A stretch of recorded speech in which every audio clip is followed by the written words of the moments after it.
सबै ध्यानले सुन आज गेम खेलियो हरियोले जित्यो होइन अब यसैबाट थाहा हुन्छ हरियोको जुनियर खेलिरहेको थियो त तिमीहरूले गोल हानेर थियो सिनियर खेलिरहेको थियो त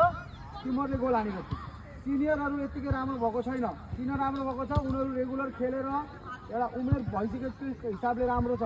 जुनियरहरू किन राम्रो छैन कोही एक दिन आउँछ कोही एक दिन आउँदैन होइन त्यो हिसाबले यो जुनियरहरूले विक खेल्यो जुनियरहरूलाई तिमीहरूले गोल हानिस् सिनियरले तिमीहरूलाई गोल हान्यो होइन राम्रो टिम त तिमीहरूको यो रातो टिम र यो हरियो टिमको एज एउटै होइन लगभग एउटै हो सबैको सबै 5-4 5-4 मा पढ्ने स्टुडेन्ट्सहरू हो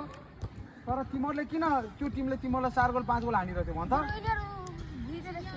भिडेर होइन तिमीहरू प्र्याक्टिसमा छैनस् तिमीहरूलाई फुटबल भर्खर तिमीहरूले स्टार्ट गरेको छस् त्यसैले त्यो टिमले रेगुलर खेलिरहेको छ त्यो तेरो साथीहरूले होइन तिमीहरूको साथीहरूले रेगुलर खेलेको कारणले गर्दा तिमीहरूलाई बडी गोल हानिरहेको छ बडी गोल पोजिसन राखिरहेको छ तिमीहरूलाई बल उनीहरूसँग छिन्न गाह्रो भइरहेको छ सेम त्यस्तै के छ रातोले यो हाम्रो सिनियर टिमसँग गाह्रो भइरहेको छ हो कि होइन किन त तिमीहरूभन्दा बढी यिनीहरूले फुटबल खेलेछ बढी यिनीहरूले फुटबल बुझेको छ हो कि होइन अब अर्को गेम जित्नलाई राम्रो खेल्नलाई के गर्नु पर्यो प्र्याक्टिस गर्नु पर्यो सिरियस भएर मेहनत गर्नु पर्यो ओके